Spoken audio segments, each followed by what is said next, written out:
நிறைய பேர் நினைச்சிட்டு இருக்காங்க சீமானுக்கு சாட்டை சீமானுக்கு ரொம்ப நெருக்கம், தேவாஸ் சீமானுக்கு ரொம்ப நெருக்கம், பாக்கியராசன் ரொம்ப நெருக்கம், இமாயின் நெருக்கம். இவங்க எல்லாம் சேர்ந்துகிட்டு சீமான்ட்ட வத்தி வச்சு விட்டுறாங்க, சீமான்ட்ட போட்டு விட்டுறாங்க. இவங்க காருக்குள்ள சொகுசா பயணிக்கிறாங்க. அந்த காருக்குள்ள ஏறி பயணிச்சாதான் தெரியும் உங்களுக்கு. யாராவது தயவு செய்து ஒரு 2 நாள் டிராவல் பண்ணி பாருங்க. யாராவது தேவைப்படுங்க. அந்த பாக்கியராசன் ஒருத்தர் அது பாடி மட்டும் தான் அலைஞ்சிட்டு இருக்கு. அவரெல்லாம் செத்து ரொம்ப நாள் ஆச்சு. அது பாடி தான் போயிட்டு இருக்கு. ஹிமாயின் ஆல்ரெடி கூட ஆயிட்டாப்ல. நான் கொஞ்சம் உயிர் ஒட்டிக்கிட்டு இருக்கேன். எனக்கு பெர்ஃபெக்ஷன் டு த கோர். எப்பா இதை பண்ணலையா அதை பண்ணலையா இதை பண்ணலையா. நைட்லாம் 11:30 மணிக்கு மேல ஆன்லைன்ல நான் ஆஃப் பண்ணி வச்சிடறேன். 12 மணிக்கு அண்ணன் கூப்பிடணும் பயமா இருக்கு. ஏய் அந்த வேட்பாளர் என்னப்பா ஆச்சு, வருவானா வரமாட்டானப்பா, ஐயோ அண்ணன் கூப்பிட்டு முன்னாடி மேனேஜர் கூப்பிட்டு பயந்துட்டு மெடிக்கல் பார்க்கும்போது இப்ப அண்ணன் கூப்பிட்டு 12 மணிக்கு மேல போனா அண்ணன் கூப்பிட்டாலும் பயமா இருக்கு. என்ன பயம்னா எதுக்கு பயம்? வேலை செய்யல அப்படிங்கிறதுக்காக கேள்வி கேட்டுக்கொண்டே இயக்கி கொண்டிருப்பாரு.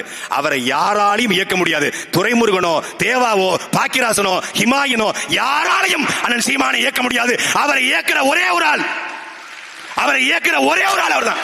அவர் கட்டுப்படுகிற, அவர் பேச்சை கேட்கிற, அவர் குறைந்தபட்சம் பயப்படுகிற ஒரு ஆள் அவருக்கு மட்டும்தான். அவருக்காக தான் அவர் இயங்குறாரு.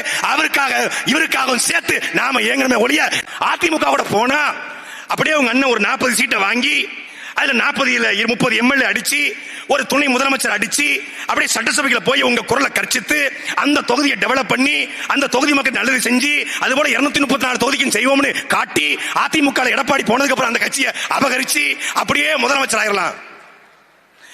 இந்த நீ உமி கொண்டு வா நான் அவள் கொண்டு வரேன் ஊதி ஊதி தும்புங்கிற கதையெல்லாம் நாங்க எப்போ கேள்விப்பட்டோம். இதை எவனாவது ஆடி காத்துல அவளு அவன் போய் சொல்லு. ஒரு இயக்குனர் ஒரு அரசியல் கட்சியில ஆர்வம் கொண்டு இணைகிறாப்ல. இணைஞ்சி அந்த கட்சியில புதிய சிந்தனைகளை பேசுறாரு. இதெல்லாம் செட் ஆகுது அந்த நாட்டுக்கு. இந்த மாதிரி புதிய யோசனை சொன்னா இந்த நாட்டில் ஒரு வய ஓட்டு போட மாட்டான் அப்படிங்கிறார். 2016 காலகட்டம் வருது. அந்த இயக்குனர் என்ன பண்றாரு, தனிச்சு நிற்போம் சுயேட்சை நிற்போம் சொல்லி சுயேட்சை நிக்கிறாப்ல. சுயேட்சை நின்று அந்த குறிப்பிட்ட மாநகரத்துக்கு மட்டும் மேயரா தேர்ந்தெடுத்துறாங்க. மேயரா தேர்ந்தெடுத்தோடனே அந்த நாட்டில் ஒரு ஆண்டுக்கு 1 லட்சம் கொலைகள் நடக்குது. நான் அந்த 1 லட்சம் கொலைகளையும் கட்டுப்படுத்துவாங்கிறாரு. கல்ல கொண்டு எறிகிறான். ஏன்னா அந்த நாட்டுல கொலையாளிகள் தான் நாட்டை ஆள்றான். நேரடியா லாட்ஜுக்கு போவான். லாட்ஜில் இருக்கக்கூடிய அந்த தங்கிருப்பாங்க இல்லையா விடுதியில, அவங்களை அடிச்சு விரட்டிட்டு அவங்ககிட்ட காசு பாஸ்போர்ட்டை பறிச்சு விட்டுருவான். அமெரிக்க தேசம் சொல்லுது இந்த நாட்டுக்கு நீ போக கூடாது, தடை விதிக்குது. உலக நாடுகள் அந்த நாட்டை பார்த்து பயப்படுது. ஆனால் அந்த நாட்டில் வளம் கொளிச்சு கிடக்கு, தேயிலை கொளிச்சு கிடக்கு, செல்வம் கொளிச்சு கிடக்கு. ஆனா கொள்ளையும் கொளிச்சு கிடக்குது, கொலை கொளிச்சு கிடக்கு. கொலையாளிகளை நான் ஒழிப்பேன்றான். ஒரு பயம் நம்பல.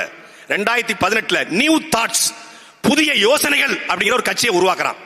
கட்சியை உருவாக்கி நான் ஆட்சிக்கு வந்தால் இந்த கூலிப்படையை ஒழிப்பேன் என்று சொல்றான். 53 விழுக்காடு வாக்குகளை எடுத்து 6,94,00,000 வாக்குகள் கூடிய அந்த நாட்டில் கிட்டத்தட்ட 3.5 கோடி வாக்குகளை பெற்று வெற்றி பெறான். வெற்றி பெற்ற உடனே அந்த நாட்டின் தலைநகர் இருந்து சரியா 100 கிலோமீட்டர்ல உலகத்திலே பெரிய ஜெயில கட்டுறான். பெரிய ஜெயில கட்டி 80,000 பேரை ஒரே நாள்ல கைது பண்றான். எப்படி இங்க ஆத்துமல்ல கொள்ளடிக்கிறவன் கனிமூலத்தை கொள்ளடிக்கிறான் அது போல கூலிப்படையை பூரா கைது பண்றான். கைது பண்ணி அந்த ஜெயில போடுறான். அந்த சிறையில தொலை தொடர்பு கிடையாது, மனு பார்க்க முடியாது, எந்த விதமான அடிப்படை வசதியும் கிடையாது. சிறையில போட்டுறான். நாடே கொந்தளிக்குது. பத்திரிகையாளர் எழுதுறாங்க இவன் சர்வாதிகாரி, இவன் பயங்கரவாதி, இவன் கருத்து சுதந்திரத்துக்கு எதிரானவன். எழுதுறான். ஆமாடா நான் கருத்து எதிரானதா, நான் சர்வாதிகாரா, என் நிலத்தை காப்பாற்ற எனக்கு வேற வழி இல்லைன்னு போடுறான். 2024 திருப்பி தேர்தல் வருது. 75 விழுக்காடு வாக்களை பெற்று 2வது முறையாகவும் அவனே அந்த நாட்டின் அதிபராக மாறி இருக்கிறான். நாடு எல் சால்வடார் என்கிற வட அமெரிக்க தேசம். ஒரு சாதாரண தொலைக்காட்சியில விளம்பரத்தை எடுத்த இயக்குனரே அந்த நாட்டை ஆளுகிற பொழுது இந்த தமிழ்நாட்டில் அதே காலகட்டத்திலே அதே திரைத்துறை வந்த நாம் தமிழர் கட்சியுடைய தலைமை ஒருங்கிணைப்பாளர் சீமான் வெல்ல முடியாதா? யாராவது நம்மளை கூட்டணிக்கு அழைப்பார்களா என்று இன்னொரு தரப்பு, யாராவது கூட்டணிக்கு வருவார்களா என்று ஒரு தரப்பு, யாராவது கூட்டணிக்கு அழைப்பார்களா என்று ஒரு தரப்பு, யாரோரும் கூட்டணி இல்லை என்று ஒரே தரப்பு, அது நாம் தமிழர் தரப்பு. எனக்கு அண்ணன் சீமானவர்கிட்ட பிடித்தது ஒண்ணுதான். 2010 வேலூர் சிறையில ஒரு 5 பேர் அண்ணன் சீமான பார்க்க போயிருந்தோம். அப்போ எங்களை யாருக்குமே அவர் தெரியாது, நான் துரைமுருகன் அப்படிலாம் தெரியாது அவருக்கு. அப்போ 5 பேருமே பேசுறாரு. இந்த பக்கம் பேரறிவாளன், இந்த பக்கம் அண்ணன் ராபர்ட் பயாஸ், நடுவுல அண்ணன் உட்கார்ந்துருக்காரு. 2 பேரும் அந்த வெள்ளை சட்டை போட்டிருக்காங்க தண்டனை சிறைவாசினால. அண்ணன் ஒரு சாதாரண ஒரு டி ஷர்ட்டை போட்டு உட்கார்ந்து பேசுறாரு. எனக்கு இந்த நாட்டோட முதலமைச்சர் ஆகணும் அப்படிங்கிற பெரிய கனவுலாம் ஒண்ணும் இல்லப்பா. ஒரு மாவட்டத்துக்கு மது அருந்தாத, புகைப்பிடிக்காத ஒரு 100 பேர் இருந்தா போதும், இந்த நாட்டில் மிகப்பெரிய மாற்றத்தை நான் உருவாக்குவேன். நான் ஒன்னே ஒண்ணு உங்களுக்கு எல்லாம் உறுதி அளிக்கிறேன்டா, நான் வரதுக்கு 6 மாசம் ஆகலாம், 10 மாசம் ஆகலாம். ஆனா உன்னுடைய அண்ணன் ஒருபோதும் தேசிய கட்சியோட திராவிட கட்சியோட கூட்டணி வைக்க மாட்டேன், உங்களை அடகுமானம் வைக்க மாட்டேன், வேலை செய்யடா போங்கடா அப்படின்னு அனுப்பிச்சார். அந்த சிறைக்குள் இருந்து பேசிய அந்த வார்த்தையை இன்றைக்கு வரைக்கும் காப்பாற்றுகிற ஒரு தலைவன் நம் அண்ணன் செந்தமிழன் சீமான். அன்னைக்கு அவர் மாவட்டத்துக்கு 100 தான் கேட்டாரு, இன்னைக்கு மாவட்டத்துக்கு 10,000க்கும் மேற்பட்ட உறுப்பினர்கள் வந்திருக்கிறான். களத்திலே இல்லாத கட்சி பாசு, நீங்க எல்லாம் களத்திலே இல்ல பாசு. இரு தமிழ்நாட்டு அரசியல் களத்தில் மட்டுமல்ல, தமிழ்நாட்டில் 2010 2025 இந்த தூய்மை பணியாளர் போராட்டம் வரைக்கும் எல்லா களத்திலும் என்ற ஒரே தலைவன் நம்முடைய அண்ணன் செந்தமிழன் சீமான் மட்டும்தான். கூடங்குளம் அணுலையா அங்கே அவர் நிற்பார், ஸ்டெர்லைட் போராட்டமா அங்கே அவர் நிற்பார், மீத்தேன் திட்டமா அங்கே அவர் நிற்பார், ஹைட்ரோ கார்பன் கதிராமங்கலமா அங்கே அவர் நிற்பார், 8 வழிச்சாலையா, சாகர் மாலாவா, பாரத் மாலாவா, தூய்மை பணியாளர் போராட்டமா, நீட் தேர்வா, ஆசிரியர் பிரச்சனையா, செவிலியர் போராட்டமா, எல்லா களத்திலும் நிற்கிற ஒரே தலைவன் நம் அண்ணன் சீமான். இந்த எந்த களத்துக்கும் வராம ஜல்லிக்கட்டு களத்துல மூஞ்ச மூடிக்கிட்டு கொல்லக்கூட்ட தலைவர் மாதிரி வந்துட்டு போறவன் தான் சொல்றான் நம்மள களத்துல இல்லங்கிறான். பாசி நீ எந்த களத்துல பாசி நீங்க நிக்கிறீங்க? நாங்க களத்துல இல்ல பாஸ், ஆடியோ லாஞ்சில் நிக்கிறோம். அவர்கள் நம்மளை கேள்வி கேட்கிறான்.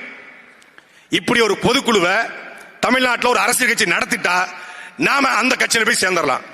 சிறுவைகுண்டத்துல பாட்டி வேலுநாச்சியாரோட கூட்டம் செய்திநல்லூர்ல. அந்த கூட்டம் முடிஞ்ச உடனே ஒரு முக்கியமான ஒரு ஆள் சொல்லியிருக்காரு, அந்த பகுதியில் கூடிய ஒரு அரசியல் கட்சியுடைய முக்கியமான ஆளு, கட்சி கூட்டம் நடத்தல, கலெக்டர் மீட்டிங் நடத்தி போயிருக்காங்க தெருவில் போட்டு அப்படின்னு. அது கட்சி கூட்டம் அல்ல, கலெக்டர் மீட்டிங் போல நடந்தது. தாசில்தார்களை, ஆர்ஐக்களை, விஓக்களை உட்கார வைத்து ஒரு மாவட்ட ஆட்சியர் மீட்டிங் நடத்துவது போல நாம் தமிழர் கட்சியின் தலைமை சீமான் மக்களை திரட்டி உட்கார வச்சு மீட்டிங் நடத்திருக்காருன்னு சொல்றான். இப்படி எதிர்கட்சிகள், ஆளும் கட்சிகள் நம்மளை பார்த்து அஞ்சு நடுங்கி நிக்கிறான். ஒரு டிபேட் மக்கள் அரங்கம், அந்த டிபேட்ல அதிமுக சார்பா அண்ணன் இன்பதுரை வந்திருந்தாங்க. இன்பதுரை என்ன சொன்னது, நாங்க பிஜேபியை டேக்கிள் பண்ணிடுவோம், ஏன்னா எங்க கூட தான் இருக்கு, பிரச்சனை இல்ல, திமுகவை கூட நாங்க ஏறி அடிச்சிருவோம், இந்த தாவேகா கூட டேக்கிள் பண்ணிடுவோம், உங்களை தாங்க எப்படி டேக்கிள் பண்றதுனே தெரியல, நீங்க என்ன பேச போறீங்க கொஞ்சம் முன்னாடியே சொல்லிருங்கன்றாப்ல. நீங்க என்ன திட்டமிடுவீங்க, யாரை அடிப்பீங்க, எங்களை அடிப்பீங்களா, எங்களை அடிப்பீங்களா, நாங்க எல்லாரையும் அடிப்போம். அதாவது தமிழ்நாட்டு அரசியல் கட்சிகள்ல சில கட்சி கத்தி வச்சு சண்டை போடுது, சில கட்சி வாழை வச்சு சண்டை போடுது. இப்ப வால் சண்டை கத்தி சண்டை எப்படி போடலாம், ஒரு ஆள் தான் போட முடியும். ஆனா தமிழ்நாட்டு அரசியல் சிலம்பத்தை வச்சு ஆடுற ஒரே கட்சி அது நாம் தமிழர் கட்சி சீமான் மட்டும்தான்.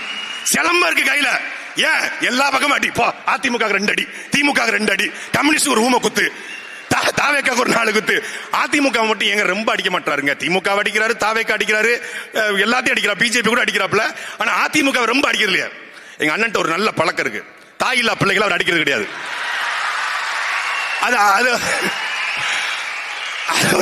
அது சிவகங்கை மண்ணுக்கே உள்ள அது பாசம். தாயில்லா பிள்ளைகளை தலையில அடிக்க கூடாதுன்னு சொல்லி ஊர்ல சொல்லுவாங்க. அதெல்லாம் என்ன பண்ணுங்க, ஊம குத்தா 4 குத்து குத்தி விட்டுருவோம். ஒரு கட்சி கூட்டணி வைக்காமல் வெல்ல முடியுமா? நாம் எல்லாரும் அண்ணன் சீமானுடைய பேச்சை கேட்டு உணர்வெழுச்சி அடைகிறோம், அறிவு பூர்வமாக சிந்திக்கிறோம், சரிதான், களத்தில் வேறு கொண்டு வேலை செய்கிறோம். ஆனா வெறும் 8.2 விழுக்காடு தானே, இது அதிகாரத்தை அடையுமா? இது ஓட்டா கன்வெர்ட் ஆகும், சீட்டா கன்வெர்ட் ஆகுமா? இது ரூல் பண்ணுமா? இப்படி கேள்வி கேட்கறாங்க. தமிழ்நாட்டு அரசியல கூட்டணி வைக்காம எந்த கட்சியும் வெல்ல முடியாதுப்பா. எல்லாரும் கூகுள் பண்ணி பார்த்தா இப்ராஹிம் ட்ரோடே, இப்ராஹிம் ட்ரோடேன்னு தமிழ்ல தேடினா தமிழ்நாட்டின் இப்ராஹிம் ட்ரோடேன்னு ஒரு பேர் வருது. இப்ராஹிம் ட்ரோடேக்கும் தமிழ்நாட்டில் கூடிய அந்த இப்ராஹிம் ட்ரோடேக்கும் நேரடியா ரத்த சம்பந்தமோ மொழி சம்பந்தமோ கிடையாது. ஆனாலும் தமிழ்நாட்டின் இப்ராஹிம் ட்ரோடே என்று தேடினால் வருகிற ஒரு பெயர் நம்முடைய அண்ணன் செந்தமிழன் சீமான். அதே மாதிரிதான் இப்ராஹிம் ட்ரோடே பெரிய அதிகார வர்க்கம். அந்த அதிகார வர்க்கத்தை எடுத்து ஒரு 35 வயசு பையன் இன்னைக்கு புர்கினோ பாசோ என்கிற அந்த நாட்டினுடைய அதிபராக மாறி இருக்கிறார். அதுக்கு முன்னாடி அவனுடைய முன்னோர்கள் எப்படி, இங்க தமிழரசன், நம்முடைய கலிய பெருமாள், நம்முடைய முன்னோர்கள் ஒரு தமிழ் தேசிய களத்தை உருவாக்கி அதிலே தோற்று போய் வீழ்ந்து போய் அதற்கு பிறகு ஈழத்திலே நம் தலைவன் பிரபாகரன் உலகத்தின் 24 நாடுகளை எதிர்த்து ஒரு நாட்டை கட்டமைக்க முயற்சி செய்து வெற்றி பெற்று சூழ்ச்சியால் வீழ்த்தப்பட்டானோ அதே போல அந்த புர்கினோ பாசாவிலையும் சங்கரா என்கிற ஒரு புரட்சியாளன், சங்காரா என்கிற ஒரு புரட்சியாளன் பெரிய விதையை போட்டான், பேஸ்மெண்ட போட்டான். அந்த அடித்தளத்தில் புர்கினோ பாசாவில் இப்ராஹிம் ட்ரோடே இன்னைக்கு அதிகாரத்தை கைப்பற்றுகிறான். இப்ராஹிம் ட்ரோடே அதிகாரத்தை கைப்பற்றுவது சாத்தியம் என்றால், எல் சால்வடாவில் நை புக்காலே அதிகாரத்தை கைப்பற்றுவது சாத்தியம் என்றால், இந்த நிலத்தில் நம் மன்னன் சீமானும் அதிகாரத்தை கைப்பற்றுவது சாத்தியம். சின்ன பையன் 8.2 நினைக்காதீங்க. கோலியாத்து தாவீது கதை நமக்காகத்தான். பெரிய பூதம் கோலியாத்தை தாவீது எப்படி வீழ்த்தினாலோ, இந்த திராவிட பூதங்களை நாம் இந்த களத்திலே வீழ்த்துவோம். வேலுநாச்சியார், மருதுபாண்டியர் நமக்கு சாட்சியா இருக்காங்க. வெள்ளக்காரன் பெரிய பீரங்கி வச்சிருப்பான், துப்பாக்கி வச்சிருப்பான், வீழ்த்த முடியும் என்று ஒரு பெண்ணரசி நினைச்சிருந்தா நாட்டை மீட்டெடுத்திருப்பாளா? அவள் அது நமக்காக படைக்கப்பட்டதா? இப்படி சுபாஷ் சந்திர போஸ் மிகப்பெரிய வெள்ளக்கார பட. சுபாஷ் சந்திர போஸ் படையில் என்ன 30 கோடி முகமுடையால் பாரதி பாடியது போல 30 கோடி பேரும் இருந்தானா? இல்லை, வெறும் 10,000 பேர் தான். வெறும் 10,000 பேரை வச்சுக்கிட்டு தான் வெள்ளக்காரனை ஓட ஓட விரட்டி அடிச்சார் சுபாஷ் சந்திர போஸ். அதே போலத்தான் இந்த அரங்கில் இருக்கிற நாம் ஒவ்வொருத்தரும் நினைத்தால், எல்லாரும் அண்ணன் கலைஞர் சொன்னாங்க, எல்லாரும் சொன்னாங்க முதலமைச்சர், அதுக்கு நமக்கு கேட்கறது நமக்கு நல்லதா இருக்கு. நம்ம அண்ணன் முதலமைச்சர் நம்ம கேட்க நல்லதா இருக்கு, ஆகணும்னு நமக்கு ஆசை தான் இருக்கு. ஆனால் அதுக்கு நாம் ஒற்றுமையா உழைக்கணும். கட்சிக்குள்ள இருக்கக்கூடிய சின்ன சின்ன சிக்கல்கள் குறித்து எல்லாம் நிறைய பேர் பேசினாங்க. இது கலந்தாய்வு கூட்டம் கிடையாது. யாரை எப்படி இயக்க வேண்டும் என்று அண்ணன் சீமானுக்கு தெரியும். நம்ம யாராலையும், அவர் திரைப்படத்தில் மட்டும் இயக்குனர் கிடையாது, தமிழ் தேசிய இனத்திற்கான இயக்குனர் என்பதை புரிந்து கொண்டு இந்த தேர்தலில் நாம் கிட்டத்தட்ட 72,000 வாக்குச்சாவடி. நான் எங்க அண்ணன் சொல்லுது, எனக்கு திருச்சியை கொடுங்க, இல்ல ஆலங்குடியை கொடுங்க, சிறுவனத்தை கொடுங்க, அது இல்ல. நான் என் ஊர் வீராணத்தில் இருக்கக்கூடிய 2,500 வாக்குகள்ல என்னுடைய வெற்றி வாக்குச்சாவடியாக என் வாக்குச்சாவடியை மாத்துவேன். வீராணம் என் கோட்டை, வீராணம் என் கோட்டை. அதே போல எங்க அம்மா பிறந்த சிறுவைகுண்டம் தொகுதி எழுப்ப குளத்தக்கூடிய 1,200 வாக்குகள்ல அந்த 1,200 வாக்குல ஒரு வாக்கு கூட எவனுக்கும் போகக்கூடாது என்பது என் இலக்கு. அதுக்கு நான் என்னத்தையே கொட்டேன், என்னமா செய்யறேன், அந்த 2 வாக்குச்சாவடி என் பொறுப்பு. அதே போல திருச்சியில நான் வாழ்கிற சண்முகா நகர் பகுதி, அதுல கிட்டத்தட்ட 1,300 வாக்கு இருக்கு. அதுல நான் என்னுடைய வாக்குச்சாவடி வெற்றி வாக்குச்சாவடி, இந்த 3 தான் என் கடமை. மற்றபடி யாரு தோத்தாலும் சரி ஜெயிச்சாலும் சரி என் பிரச்சனை கிடையாது. இந்த 3 வாக்குச்சாவடி என் வாக்குச்சாவடி. காரைக்குடிய அது தலைகீழ புரண்டு உருண்டு வெடிச்சு செத்தாவது காரைக்குடி தொகுதி. அது காரைக்குடி மட்டும் கிடையாது, காரைக்குடி, சிவகங்கை, திருப்பத்தூர், மானாமதுரை, எல்லாமே அதானே. எல்லா தொகுதியிலையும் நம்முடைய வெற்றியை உறுதிப்படுத்துவோம். அதனால நம்முடைய வாக்குச்சாவடியை உறுதிப்படுத்துவோம். நீங்க இங்க இருக்க வெண்ணிலாவோ, இங்க இருக்கக்கூடிய சுனந்தாவோ, இங்க இருக்கக்கூடிய அண்ணன் ஹிமாயினோ, யார் இருந்தாலும் சரி, நம்ம வாக்குச்சாவடியை நாம் வெற்றி வாக்குச்சாவடியை மாற்றிவிட்டால் 2026 நம்மை போல மிகப்பெரிய சக்தி, மிகப்பெரிய ஆற்றல் எவனும் கிடையாது. இந்த அணில் எல்லாம் கவலைப்படாதீங்க. அது 65 போறதுக்காக தனியா சாட்டின்னு ஒரு கடையை போட்டிருக்கேன். அதுல அணில் 65 சூடா போட்டு போட்டு உங்களுக்கு கொடுப்போம். நல்லா சாப்பிட்டு தெம்பா நீங்க வேலை பாருங்க. அதெல்லாம் கவலைப்பட தேவையில்ல. அணில் சாப்பிட்டா நல்ல புரோட்டீன் ஏறும். களத்துல உறுதி கொண்டு வெறி கொண்டு வேலை செய்வோம். யாருக்கும் சின்ன சின்ன சிக்கல்லாம் கிடையாதுங்க.